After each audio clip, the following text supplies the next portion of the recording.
인간의 마음은 강물의 흐름과 같아서 때로는 고요한 정적 속에 맑은 물을 흡수하기도 하고 또 때로는 엉클어진 강물이 되어서 더러운 흙탕물로 넘치기도 합니다. 이런 마음의 상태는 수시로 바뀌는데 우리는 놀라지 않을 수가 없는 것입니다. 한번 가만히 생각해 보시기를 바랍니다. 당장 기쁜 것 같아도 한두 시간만 지나면 또 슬퍼집니다. 당장 좋아서 해해하다가도 무슨 문제만 보이면 낙심이 되어가지고 다 죽어가는 신용을 합니다.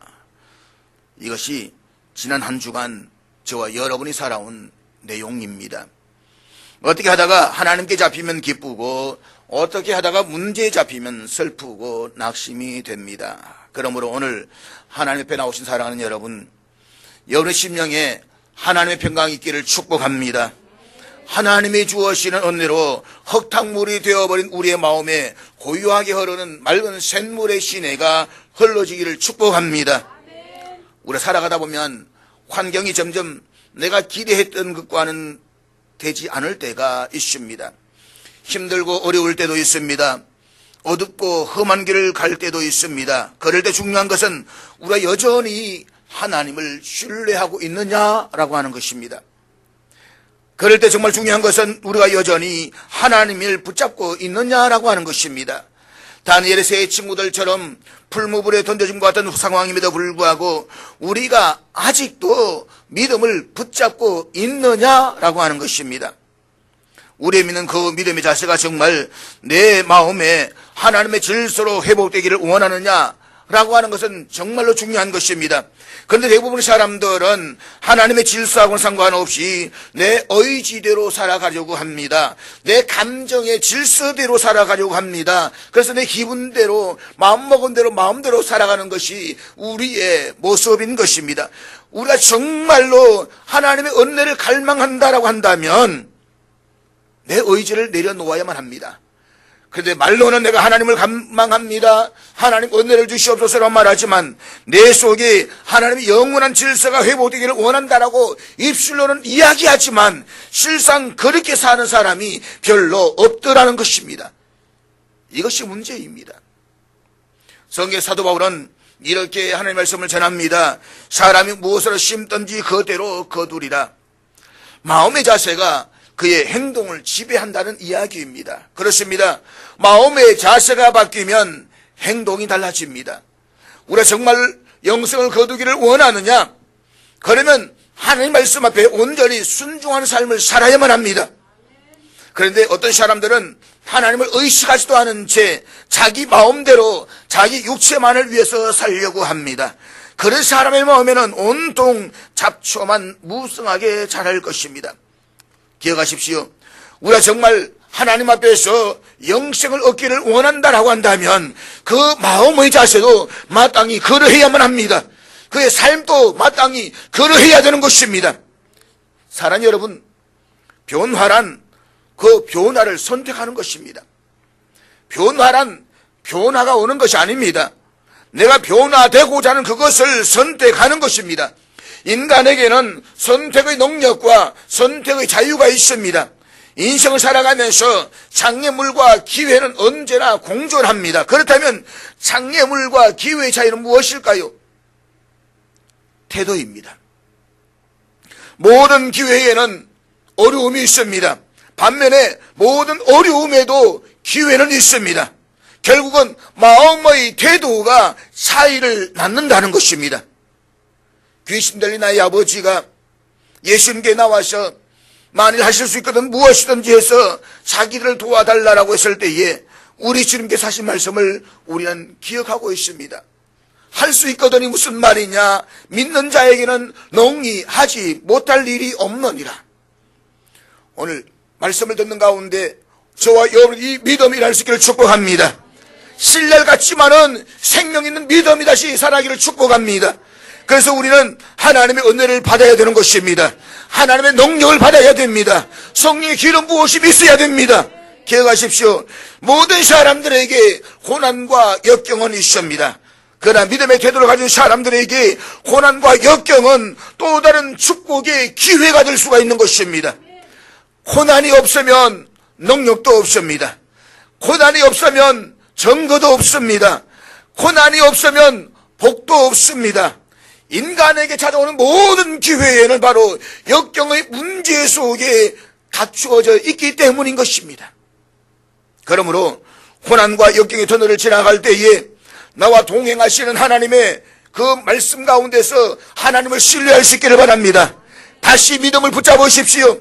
그래서 고통의 정상에 초점을 맞추지 말고 그 고통을 대하는 내 삶의 자세에다가 초점을 맞추십시오. 병의 정상에다 초점을 맞추지 말고 그 병에 대한 마음의 자세에 초점을 맞추십시오. 하나님 왜 내게 병을 주십니까? 왜 고난을 주십니까? 그 병과 고난에 삶의 초점을 맞추는 것이 아니라 하나님 감사합니다. 그를 함에도 불구하고 나는 하나님을 신뢰하겠습니다. 하나님을 사랑하겠습니다. 내 믿음에 내 마음에 초점을 맞출 수 있기를 바랍니다. 분명한 것은 이것입니다. 현재의 고난보다 더 중요한 것은 그 고난에 맞서는 내 마음의 태도입니다. 세상을 바라보는 관점을 가리켜서 우리는 소위 세계관이라고 이야기를 합니다. 어떤 세계관을 갖느냐, 세상을 어떻게 바라보냐에 따라서 인생을 사는 삶의 모습을 우리는 세 가지로 나눌 수 있다라고 저는 생각을 합니다. 첫째는 이 세상을 보여주는 세상보다 세상을 더 아름답고 더 밝게 바라보며 사는 사람들이 있습니다. 우리는 그런 사람들을 가리켜서 이상주의자 혹은 낭만주의자라고 부를 수가 있습니다.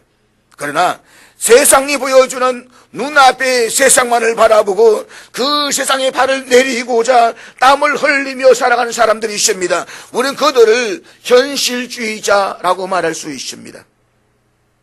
하지만 현실의 높은 벽 앞에 절망하면서 세상이 보여주는 보편적인 가치조차 의심하고 부인하며 살아가는 사람들이 적지 않아 있습니다. 우리는 이런 사람들을 가리켜서 회의주의자 혹은 허무주의자라고 부를 수가 있습니다. 세상이 내 뜻대로 되지 않는 것임을 경험하는 시대일수록 회의주의자 내지 허무주의자는 많아질 수밖에 없는 것입니다. 그렇다면 묻습니다. 여러분은 어떤 세계관을 가지고 세상을 바라보고 계십니까? 어떤 세계관을 가지고 오늘을 살아가십니까? 인류의 역사를 돌이켜 생각해보면 소위 르네상스와 계몽주의 시대를 지나면서 이 지구촌에는 수많은 낭만주의자들과 이상주의자들이 일어났습니다. 17세기, 18세기 지나오면서 19세기로 오면서 미국을 개척하게 되고 미국에서 서구 개척이 일어나면서 수많은 사람들에게 유토피아에 대한 꿈을 꾸기 시작을 했습니다. 당시의 사람들은 인간이 되찾은 이성과 끊임없이 발달한 과학을 통해서 이 땅에는 멀지 않아서 지상의 유토피아 낙원이 실현될 것처럼 기대를 했습니다. 그렇지만 20세기에 들어서면서부터 제1차 세계대전과 제2차 세계대전이라는 두 차례에 걸친 전쟁을 경험하면서 사람들은 미래에 대한 꿈과 희망을 포기하기 시작을 했습니다. 그리고 소위 모더니즘의 시대를 지나서 오늘 우리가 살고 있는 21세기에 포스트 모더니즘 시대를 들어오면서 이 땅에 다시 삶의 보편적인 가치를 부인하고 의심하는 회의주의자, 허무주의자들이 많이 일어나게 되었습니다. 지금 우리가 살고 있는 시대가 바로 그런 시대라고 생각을 하는 것입니다. 과거 나라가 망하고 바벨론의 땅에 포로로 끌려와서 고단한 삶을 살아가는 이스라엘 백성들에게 그들이 포로에서 해방되는 시대, 그것이 놀라운 새로운 시대에 대한 희망을 가지고 살았습니다. 그렇지만 이방 땅에서 합잡하는 시간이 점점 길어지면서 70년의 세월이 가까워지고, 그리고 그들이 시온의 땅에 돌아가서 무너진 예루살렘을 재건하고 예루살렘 성전을 다시 건축한다는 것은 거의 불가능한 것처럼 보여지기 시작을 했습니다. 해방을 통한 자유의 시간은 늦어지고 거기 살았던 시온의 땅 고향은 사막처럼 황폐화되어가는 참담한 소식만 들려오고 있습니다. 점차로 이스라엘 백성들 가운데서도 우리가 돌아갈 것이다. 시온에 돌아가 다시금 하나님의 성전을 짓고 그곳 하나님 향해서 예배를 드리고 우리의 민족을 세울 것이다 라고 하는 이상주의자도 사라지기 시작했고, 가까스로 현실에 적응하고자 하는 현실주의자들이 들어있는가 하면 대부분은 미래를 향한 꿈을 잃어버리는 허무주의에 빠져들어가기 시작을 하고 있었습니다. 바로 그때 하나님께서는 선지자 이사야를 통해서 그들을 위로하는 메시지를 보냅니다. 그것이 바로 오늘 우리가 읽은 본문의 말씀인 것입니다. 오늘 본문에서는 두 번이나 걸쳐서 강조해서 반복되는 메시지가 있습니다. 생각하여 보라. 본문이 시작되는 1절의 마지막 부분에 보면 이렇게 말씀을 하십니다. 너희를 떠난 반석과 너희를 보낸 우묵한 구둥이를 생각하여 보라. 그리고 2절이 시작되는 부분에서도 이렇게 말씀을 하고 있습니다. 너희의 조상 아브라함과 너희를 낳은 사라를 생각하여 보라. 사랑하는 여러분, 시대가 어두운 때일수록 깊은 생각이 필요합니다. 저는 오늘 우리가 살아가고 있는 시대가 바로 그러한 때가 아닐까라고 하는 생각을 합니다. 지금 우리나라는 남과 북이 대치하고 있는 어두운 때를 맞이하고 있습니다. 통일에 대한 꿈은 점점 멀어지고 있습니다. 열강국들 탕바구니에 끼어 있으면서 우리 솔직히 남한과 북한에 둘러싼 우리의 문제, 한반도의 문제를 결정할 수 있는 어떤 권한도 없는 이 현실 앞에서 어쩌면 우리 민족은 스스로 해결할 수 없는 분단의 아픔을 짊어지고 살아야 하는지도 모릅니다. 그런가 하면 경제적인 희망도 별로 보이지 않습니다. 새 정부가 들어섰음에도 불구하고 노산의 갈등은 더 첨예화되는 현실만을 바라보고 있습니다. 그래서 어쩌면 우리 민족은 더 이상 비상하지 못하고 이렇게 주저앉아버리고 쪼그라드는 것은 아닌가라고 하는 비관적인 생각이 많아지는 것도 사실입니다. 그러나 저는 이러한 때에 무엇보다 필요한 것이 바로 또 다른 이사야의 메시지라고 생각을 합니다. 만약 우리 시대에 예언자 이사야가 일어난다고 한다면 그는 우리에게 어떤 하나님의 메시지를 전할까요? 아마 틀림없이 이사야 저와 여러분 이렇게 말을 할 것입니다.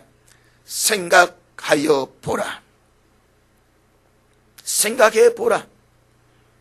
과거 6.25 전쟁이 일어나고 8년의 세월이 흘러갑니다. 전쟁이 끝나고 나서 남북 분단이 고착된 지 5년의 시간이 흘러가면서 전쟁의 결과로 만들어진 이 폐허의 잿더미를 딛고 북녘 땅은 북녘 땅대로 남한은 남한대로 고단한 생존을 이어갑니다. 그래 불구하고 전쟁에 대한 반성은 없고 여전히 이념 논쟁과 당파 논쟁으로 이 작은 나라를 갈기갈기 찌놓고 있는 그런 상황 속에서 현실이 계속되고 있습니다. 그러한 때에 그 함석한 선생님은 1958년 8월 당시에 많은 지성인들의 생각의 원천이었던 사상계란 잡지에 민족의 혼을 일깨우는 한 편의 글을 쓰게 됩니다. 그 글의 제목은 이렇습니다. 생각하는 백성이라야 산다. 생각하는 백성이라야 산다. 그리고 이것은 나중에 한 권의 책으로 출판되기도 했었습니다. 그거를 이렇게 시작이 되었습니다. 나라를 온통들어 잿더미 시체로 만들었던 6.25 싸움이 일어난 지 8돌이 되도록 우리는 그 뜻을 깨닫지 못하고 있다. 역사의 뜻을 깨달은 국민이라면 이러고 있을 리가 없다. 역사적 사건이 깨달음으로 되는 순간 그것은 지혜가 되고 힘이 되는 법이다. 뜻이 있으면 우리는 있다. 뜻이 없으면 우리는 없다. 뜻이 있음이요 뜻이 있음이 바로 뜻이다. 하나님은 뜻이다. 모든 것의 밑에 뜻이요 모든 것의 끝이 뜻이다. 뜻을 품으면 우리는 사람, 뜻이 없으면 사람이 아닌 것. 뜻을 깨달으면 영, 깨닫지 못하면 헉. 전쟁을 치르고도 뜻을 모르면 개요 돼지다. 영원한 멍에를 메고 맷돌질을 하는 당나귀가 아닌가.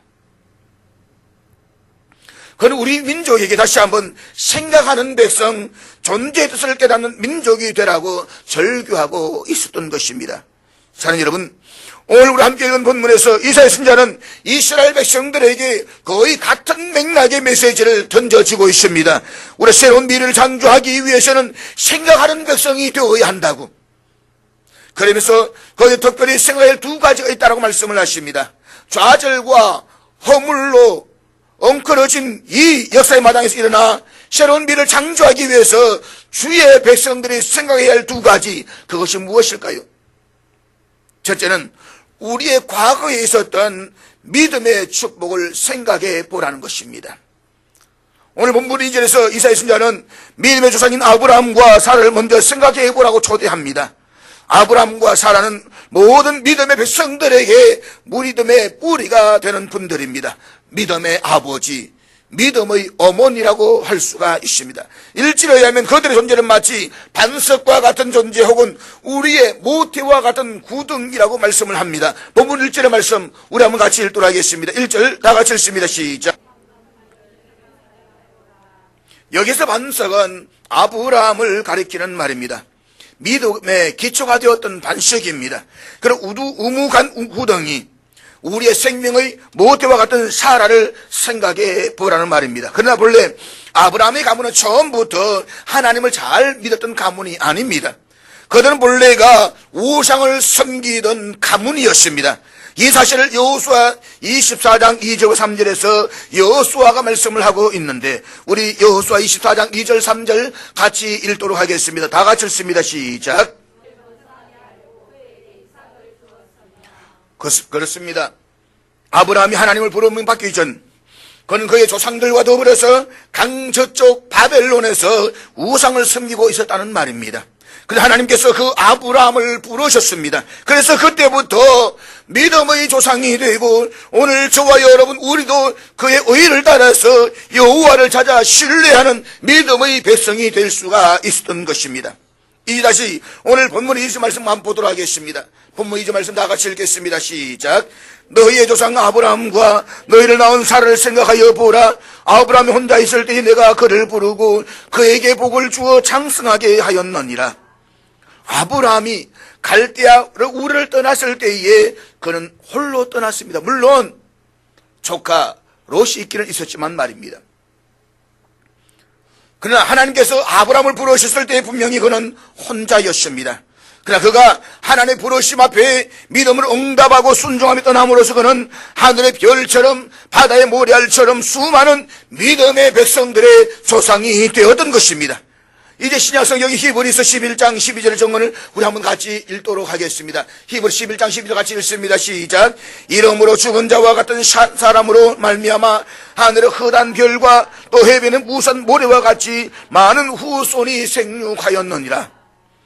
여기 특이한 것은 아브라함이 부름을 받았을 때에 아브라함의 처지를 죽은 자와 같았다라고 말씀을 하고 있습니다. 그러니까 그가 살아있기는 하지만 삶의 의미도 없이 그냥 하루하루 생존을 이어가는 죽은 것이나 다름없었던 사람이었습니다. 그런데 하나님이 부르시는 순간 그는 셀 수 없을 만큼 많은 믿음의 백성들의 조상이 되었습니다. 이것은 아브라함만 그런 것이 아닙니다. 사라도 마찬가지였습니다. 그녀의 상태도 마치 죽은 자와 다를 것이 없었습니다. 그런데 하나님이 그녀에게 다가오셨습니다. 그리고 말씀하십니다. 전능하신 하나님에게 농이하지 못할 일이 있겠느냐. 그때 사라는 다시 한번 하나님을 신뢰합니다. 그리고 그녀가 하나님을 신뢰하는 바로 그 순간 그녀에게 새로운 역사가 시작이 됩니다. 그녀는 잉태했고 이삭을 낳았습니다. 그 수많은 믿음의 어머니가 되었습니다. 바로 그 아브라함, 그리고 그 사라의 후손이 오늘 저와 여러분들입니다. 지금 이사야 선지자는 이스라엘 백성들에게 그렇게 말하고 있었던 것입니다. 그리고 그 하나님을 동일하게 신뢰하는 믿음의 후손들이 한다면 오늘 여러분이 살고 있는 이 바벨론의 땅, 포로의 땅에서 여러분이 겪고 있는 밤이 아무리 깊고 어두워도 절망이 필요는 없다라고 말씀을 합니다. 그들의 조상이 가졌던 동일한 믿음으로 전능하신 하나님 다시 한번 신뢰할 수가 있다라고 한다면 오늘의 수치스러운 과거를 과거로 돌리고 우리 새로운 미래를 향해서 다시 한번 떠나갈 수 있다라고 말씀을 하십니다. 다시 말하면 우리가 과거에 남겨진 믿음의 유산을 제대로 생각하고 붙잡을 수만 있다라고 한다면 그 과거의 믿음은 오늘을 사는 새로운 에너지가 될 수가 있다는 것입니다. 사랑하는 여러분, 이것은 이스라엘 백성들의 이야기입니다. 그렇지만 우리 민족의 이야기를 한번 생각해 보십시오. 우리 민족에게 처음 예수 그리스도 복음이 들려진 때가 바로 그 때가 언제 있는가를 한번 생각해 보십시오. 지금 132년 전 처음으로 나사렛 예수 그리스도의 복음이 이 땅에 전했을 때에 그때는 우리가 일본에 의해서 지배를 받고 나라의 국권을 잃어버리고 있었던 때였습니다. 민족의 목숨이 죽어가던 바로 그때였습니다. 사랑하는 여러분, 일제에 의해서 강제로 한일 합병이 선언되고 우리가 국권을 통째로 잃어버린 해가 언제든지 아십니까? 1910년입니다. 그 이전에 이미 1905년에 우리는 을사늑약을 통해서 우리나라의 외교권을 일본에게 헌납해 버렸습니다. 나라가 있지만 나라의 외교권이 없는 것은 나라가 아닙니다. 쉽게 말하면 연방제를 한다고 한번 가정을 해보십시다. 우리나라가 연방제입니다. 연방제라서 전라남도가 있고 전라북도가 있고 경상도가 있습니다. 그런데 우리나라의 경상도는 자체적인 주권이 외외는 없습니다. 대한민국이라는 주권이 있을 뿐이지. 그와 같다 이 말입니다. 나라가 있지만 조선이라는 나라가 있지만 이 주권을 일본의 공산당이 빼앗김으로 인해 가지고 미국에 있던 영사관이 취소되어 버렸습니다. 왜냐하면 더 이상 나라가 아니기 때문인 것입니다. 그리고 1910년 우리나라 일본에게 완전히 다 그냥 빼앗겨 버렸습니다. 그런데 1910년에 우리는 한일 강제 합병은 기억하지만 그때에 있어 또 다른 매우 중요한 영적 사건을 기억하는 사람은 아주 드물 것입니다. 그보다 앞선 1907년 소위 평양 대부흥 운동이 일어납니다. 평양 장대현교회에서 사람들의 영혼을 흔들어 깨우는 놀라운 회개와 부흥이 일어나기 시작을 했습니다. 그리고 3년이 지나갑니다. 그 부흥 운동을 통해서 이 땅의 교인들은 거의 배로 증가가 됩니다. 그러나 일제로부터 강제로 나라의 주권이 빼앗김으로써 남은 것이라고는 비탄과 절망뿐이었습니다. 당시의 백성들은 무엇이든지 손에 닿기만 하면 그것을 붙잡아냈던 절박한 상황이었습니다. 무엇보다도 평양 대부흥의 운동의 열기가 급격히 식어가고 있었던 시기였습니다. 이와 같은 위기의식 가운데서 복음을 통해 이 민족을 세워보고자 하는 운동이 일어났습니다. 그것이 바로 100만 명 구령 운동이었습니다. 이 땅에서 전체 교인이 이제 겨우 10만 명을 넘겼던 1910년, 그때 전국에 있던 선교사님들과 교회 지도자를 함께 모여서 이런 선포를 합니다. 100만 명을 그리스도에게로, 100만 명을 그리스도에게로. 여러분, 그 당시에 우리나라의 기독교인들이 이제 갓 10만 명을 넘겼습니다. 그런데 이제 겨우 10만 명을 넘겼던 그 상황에서 100만 명, 가능한 이야기입니까? 가령 우리가 지금 이야기를 한번 해보십시다. 500만 명, 500명을 그리스도에게로. 금년에 우리 500명을 그리스도에게로 전도하십시다. 여러분 뭐라고 생각하시겠습니까? 아, 우리 목사님 돌았어. 우리 목사님 아마도 막 갔어. 우리 목사님 뭐 공부하다가 뭐 하다 보니까 아마도 이상한 데 흔들려버렸어. 아마 그렇지 않겠습니까?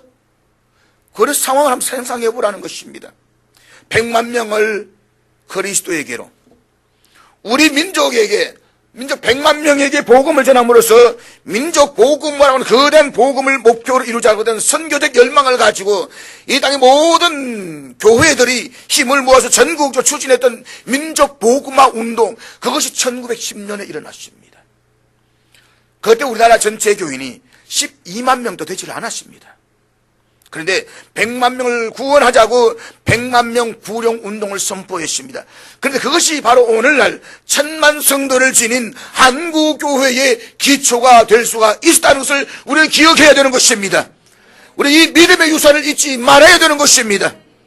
아브라함이 죽었던 그 시절 죽은 자와 제 소망이 없던 그때 찾아오신 하나님 때문에 아브라함은 일어났습니다. 그리고 그는 수많은 믿음의 조상이 되었습니다. 동일하게 이 나라의 목숨이 죽어가는 그 계지에 찾아왔던 예수 그리스도의 복음, 그 복음을 통해서 오늘의 한국교회가, 그리고 오늘의 우리 민족이 있을 수가 있다는 사실을 우리는 결코 잊지 말아야 되는 것입니다. 저는 자꾸만 안타까운 사실이 있습니다. 오늘 너무 살기 좋은 시대에서 살기 좋은 시대만큼이나 안타까운 것이 있습니다. 부흥의 세대가 사라져가고 있다는 것입니다. 부흥을 경험했던 세대가 사라져가고 있다는 것입니다.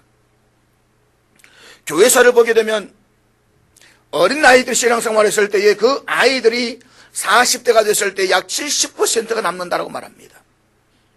그러니까 오늘 우리 40대, 50대, 560 세대는 어릴 때 신앙생활했던 가운데 70%가 지금 560 세대라고 부를 수가 있는 것입니다. 그러면 지금 10대 아이들의 70%라고 하면 앞으로 그 아이들 자라서 40년 뒤에 몇 프로 남을까? 40%가 70% 남습니다. 지금 우리 한국교회에 우리 통합책을 놓고 보았을 때에 아동부와 중고등부가 있는 교회가 48%입니다. 합동책은 33%라고 말합니다. 아주 심각하게 안 듣는 것 같습니다. 이 세대가 그대로 40년 뒤에 한번 올라가 보십시오. 한국교회는 과연 몇 명이 남을 것 같습니까? 끔찍합니다. 심각합니다. 사랑하는 여러분, 우리가 정말 힘들었을 때에, 정말 고단했을 때에 주님 전에 나와 부르짖음 기도했던 그 믿음의 유산을 우리는 우리의 아이들에게 물려줄 수가 있어야 되는 것입니다. 나만 잘 믿어서 되는 것이 아닙니다. 내 다음 세대가 잘 믿어야 됩니다. 우리의 다음 세대가 예수를 알아야 되는 것입니다. 우리 다음 세대가 믿음을 알아야 되는 것입니다. 다시 부흥의 세대가 경험되어져야 되는 것입니다. 그럼 우리 잊지 마십시오. 이 땅에 행했던 하나님의 구원의 역사를 말입니다. 우리는 이것을 생각해야 됩니다. 그걸 잊지 말아야만 합니다. 그때 찾아오신 예수님, 우리에 찾아오신 그 하나님의 선물인 놀라운 복음의 축복을 잊지 말아야만 합니다. 하나님이 우리를 이렇게 긍휼히 여겨주시고 우리에게 복음을 주시고 믿음의 사람들을 일으켜 주셨습니다. 우리는 결국 하나님의 이 은총을 잊지 말아야만 합니다. 우리가 과거에 역사하시던 하나님의 구원의 손길을 망각하지 않는다라고 한다면 사랑하는 여러분, 우리는 다시 일어날 수가 있습니다.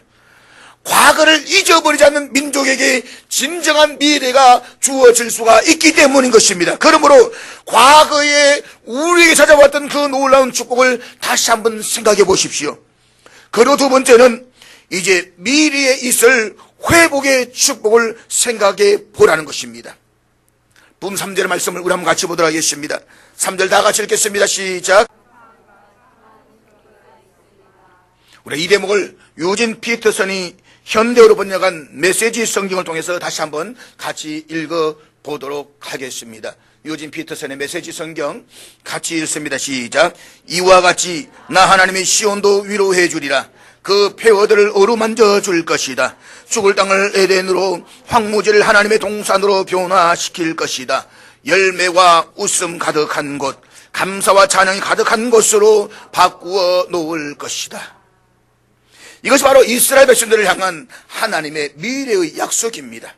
미래에 시온의 땅이 회복된 놀라운 약속을 주시고 있는 것입니다. 그렇다면 중요한 것은 그런 미래 지향적인 비전을 가질 생각이 있다는 것입니다. 다시 한번 그 비전을 품어야 된다는 것입니다. 시대가 어두울수록, 현재의 상황이 암담할수록 우리에게 꿈과 비전의 생각은 더욱더 필요한 것입니다. 비록 지금은 이스라엘 백성들이 바벨론의 포로로 끌려와 있다고 할지라도 그들이 만약 이런 미래를 향한 꿈과 비전을 가질 수만 있다고 한다면 그들은 절망할 필요도 없고 좌절할 필요도 없을 것입니다. 여러분은 유명한 월터 디즈니라는 이름을 기억하실 것입니다. 월터 디즈니. 그는 디즈니랜드의 창시자입니다. 그러나 그는 가난한 집안 환경으로 인해서 농장의 머시험으로 일하기도 했습니다. 그리고 그에게는 한때 시카고의 어두운 창고 속에서 실업자로 살아야만 했던 인생의 어두운 계절이 있었습니다. 그런데 어느 날 그 창고 속에 살고 있었을 때에 생쥐 한 마리가 허물어진 벽텀에서 고개를 살짝 내미는 광경을 바라보았습니다. 그래서 그가 손짓을 합니다. 이리로 오라고. 망 부스러기를 던졌습니다. 그랬더니 그 생쥐가 조금씩 그의 곁으로 다가왔습니다. 어두운 창고에 갇혀 산다는 의미에서 아마 이 월터 디즈니는 이 생쥐와 동병상련의 마음을 가졌을런지도 모릅니다. 그래서 이 생쥐를 멀리하지 않고 늘 망부스러기를 던져주면서 친구처럼 살기 시작했습니다. 이 생쥐에게 몰티마라는 이름까지 붙여주었습니다. 어느 날 그가 꿈을 꾸었는데 그는 자기가 데리고 사는 이 생쥐가 아름다운 생쥐로 변하면서 수많은 어린이들과 더불어서 자신의 낙원에서 뒹굴고 있는 그런 놀라운 꿈을 꿉니다. 잠에서 깨어 일어난 그는 붓을 들고 만화를 그리기 시작했습니다. 그것이 디즈니의 시작입니다. 그의 아내와 결혼했을 때에 자신의 꿈 이야기를 합니다. 그리고 자신이 그린 생쥐를 보여줍니다. 그때 아내가 이렇게 이야기를 했다고 합니다. 몰티마라는 이름보다 더 좋은 이름이 있다고. 그래서 뭐라고 했으면 좋겠느냐고 물었더니 그의 아내가 이렇게 대답을 합니다. 미키가 어떠냐고. 미키. 그래서 마침내 태어난 거대한 꿈의 놀이터, 꿈의 동산이 미키 마우스의 천국인 디즈니랜드가 된 것입니다. 생각해 보십시오. 별로 유쾌하지 못한 어두운 창고 속에 있는 생쥐들 사랑하십니까? 생쥐들을 좋아할 사람이 과연 있겠습니까? 즐겁합니다. 저도 사택에 한 번씩 생쥐 나올 때마다 미쳐버립니다. 요즘은 나온 지 좀 됐지만 말입니다. 그래서 지도 좀 꽤 많이 샀습니다. 안 나온 지 꽤 됐습니다. 걱정 안 하셔도 될 것 같습니다. 이제는. 여러분, 유쾌하지 못한 이 생쥐 이야기. 그런데 그 생쥐들이 아름다운 생쥐가 되어서 아름다운 어린들과 더불어 천진난만 놀고 있는 그 모습을 그려본 이 위대한 상상력과 비전. 그 꿈이야말로 별로 유쾌하지 못한 인생의 창구에서 불안한 오늘을 뒤척이며 살아가는 저와 여러분에게도 필요한 꿈이 아닐까요? 내가 살아가고 있는 오늘의 현실이 어두운 창고와 같다라고 할지라도 우리가 그런 비전과 꿈을 꾸물 수가 있다면 기억하십시오. 우리는 다시 일어날 것입니다. 다시 일어날 것입니다. 저는 오늘 말씀을 시작하면서 함석헌 선생님의 글 생각하는 백성이라 산다라는 글을 소개해드렸습니다. 그 글의 마지막 부분에서 그는 우리 민족의 역사를 푸는 열쇠를 세 가지의 정신으로 강조하고 있습니다. 첫째는 통일정신, 둘째는 독립의 정신, 그리고 셋째는 신앙의 정신입니다. 통일 없이는 민족의 미래가 없다고. 그런데 왜 우리는 통일을 하지 못하는가? 그것은 독립정신이 없기 때문이라고 합니다. 우리가 스스로 일어설 수 있다는 스스로를 다시 한번 믿을 수 있는 진정한 자립의 정신이 부족하다라고 말합니다.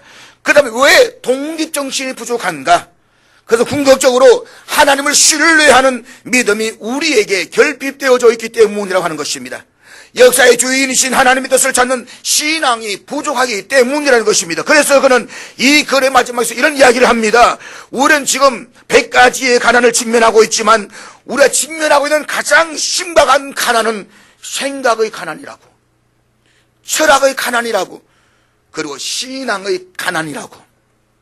그래서 그는 호소합니다. 이제라도 우리가 생각하는 민족이 되자고, 철학하는 민족이 되자고, 무엇보다도 신앙의 민족이 되자고, 굳센 믿음의 민족이 되자고 말입니다. 맞습니다. 우리 이제라도 과거에 우리 민족의 국권을 빼앗겼던 어두운 그 시절에 우리 찾아오시던 하나님의 은혜를 다시 한번 생각해 보십시오. 그리고 오늘 역사의 주인이 되시는 그 하나님을 신뢰하십시오. 그 하나님의 빼앗겨서 우리와 우리 가정과 우리 민족을 위해서 기도하기를 중단하지 마십시오. 우리가 그렇게 할 수만 있다면 우리의 역사 가운데서 새롭게 일하실 하나님의 놀라운 미래를 바라보는 꿈을 부활하게 될 것입니다. 지금은 우리 민족을 반으로 갈라놓은 저 38세의 비무장지대가 오늘 이사야 예언처럼 에덴의 동산이 되고 고단의 흔적뿐인 한반도가 여호와의 동산이 되는 희망찬 새 날도 가능할 수 있다는 것을 우리는 믿어야만 하는 것입니다. 오늘의 삶이 아무리 힘들고 어렵다고 할지라도 사랑하는 여러분, 우리의 삶의 과거에 찾아오셨던 그 하나님의 은혜를 다시 한번 생각할 수가 있다고 한다면, 그리고 그 주님은 자신을 신뢰하는 사람을 위해서 미래를 준비하시는 하나님이심을 우리가 정말로 믿는다고 한다면 여러분, 우리는 다시 일어설 수가 있을 것입니다. 그리고 벅찬 미래를 향해서 나아갈 수가 있을 것입니다. 누군가 십자가를 이렇게 정리했습니다. 십자가는 우리의 허물진 과거를 파묻고 새로운 미래를 향해서 부활하는 것이다. 우리의 구원자이신 예수 그리스도께서 우리의 절망과 죄, 우리의 허물과 부끄러움을 짊어지고 십자가에서 죽으셨습니다. 그러나 그분은 우리의 의와 우리의 새로운 생명을 위해서 죽음의 권세를 깨뜨리시고 다시 부활하셨습니다. 우리가 이것을 믿는다면 이제 우리는 부끄러운 과거를 다시 파묻어야만 합니다. 그리고 부활하신 주님과 함께 다시 일어나 새로운 내일을 향해서 일어서는 저와 여러분이 될 수가 있어야 되는 것입니다. 잊지 마십시오. 우리는 다시 일어날 수가 있습니다. 여러분의 가정도 다시 일어날 수가 있습니다. 여러 일터도 일어날 수가 있습니다. 우리 민족도 다시 일어나 비상할 수가 있습니다. 다시 전능하신 하나님을 신뢰하고 그분 안에서 꿈을 꿀 수만 있다면 말입니다. 그러므로 사랑하는 여러분, 그 새로운 날을 꿈꾸십시오. 그 새로운 날을 기대하십시오. 그 미래를 기대하고 생각하는 저와 여러분 될 수 있기를 주의 이름으로 축복합니다. 기도하겠습니다.